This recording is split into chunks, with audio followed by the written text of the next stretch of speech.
শিয়ালে সদায় আঙুৰ টেঙা বুলিয়ে কয়। समझ रहे हो समझ रहे हो आप समझ रहे हो ना 2 নম্বৰ কথাটো হৈছে ইয়াতে 20 গৰাকী প্ৰিয়ংকা গান্ধী আহিলেও মোৰ লগত পাত্তা নাপায়।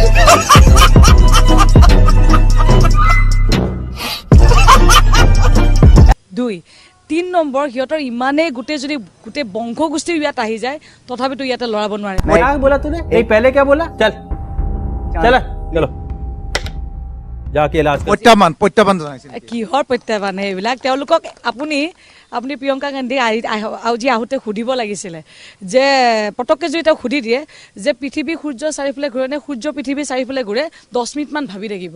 তেওঁলোকৰ মানে জ্ঞান হৈছে ইমানটোৰ। ৰাহুল গান্ধী মস্ত এটা জোকাৰতে দেখোন নেতা হৈ আছে সিহঁতৰ। সেইটো জোকাৰ নহয়, চবেই জানে পপ্পু। खत्म bye bye tata good bye गया। গতিকে পপ্পু আজি গৈ পেলাই নেতাক বনাই থৈছে। গতিকে তেওঁলোকে নিজে চাওক পপ্পুৱে গৈ পেলাই তেওঁলোকে নেতা বনাই থৈছে। আৰু আমিতো অভিনেতা ভাই, অভিনেত্ৰীক ইমান বেছি আপোনালোকে হেৰি নকৰিব, তাচ্ছিল্য নকৰিব। কাৰণ অভিনেত্ৰী আমি সাংস্কৃতিক ক্ষেত্ৰখনৰ মানুহবিলাক আমি সকলোৱে জানে যে সমাজখন আগুৱাই নিয়াৰ ক্ষেত্ৰত কিমান আমি অৰিহণা যোগাওঁ। আজি যে প্ৰিয়ংকা গান্ধী আহিলে আপোনাৰ কাৰণে কিবা প্ৰত্যাহ্বান হ'ব নেকি? এডালে একো কৰিব নোৱাৰে। আহিছে ফুৰিছে চাই গ'ল তাৰপিছত হাৰাৰ পিছত আৰু 5 বছৰ দেখা নিদিয়ে। আকৌ সেই কোনোবা যদি কেতিয়াবা টিকট দিয়ে আকৌ আহিব।